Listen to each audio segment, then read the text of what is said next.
High everyone, come back to my channel. तर सकाळी सकाळी मी आज स्किन केअर करून घेत होते, कारण सकाळी सकाळी स्किन केअर झाले की दिवस छान जातो आणि नंतर कामांमुळे आपल्याला वेळसुद्धा मिळत नाही. सो इथे पहिलं मी माझं स्किन केअर करून घेतलेलं आहे. सेटाफिलचं मॉइश्चरायझर मी लावत आहे आणि माझी स्किन तुम्ही बघू शकता किती छान ग्लो करते.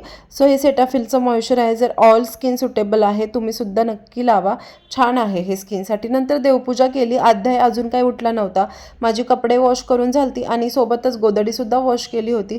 सो ती वाळत टाकण्यासाठी टेरेसवरती आले, त्याच्यामुळे थोडंसं विटॅमिन डी सुद्धा मला भेटलं. त्याच्यानंतर मी खाली आले आणि डायरेक्ट लागले स्वयंपाकाला. तर आज मला इथे चपात्या बनवायच्या होत्या आणि रोजचाच बायकांना पडलेला प्रश्न म्हणजे आज काय भाजी बनवायची. तर मला सुद्धा सेम प्रश्न पडला आणि नंतर आठवलं, अरे आपल्याकडे तर सासूबाईंनी दिलेली फ्रेश अशी हरभऱ्याची भाजी आहे, ती आपण बनवू शकतो आणि ही भाजी खूपच टेस्टी लागते. ही आमच्या शेतातली भाजी आहे आणि ही भाजी करायला आपल्याला जास्त काही वाटण वगैरे करायची गरजसुद्धा नाही. फक्त लसूण आणि हिरवी मिरची चिरून ही भाजी आपल्याला बनवायची आहे. तर रेसिपी खूप सोपी आहे.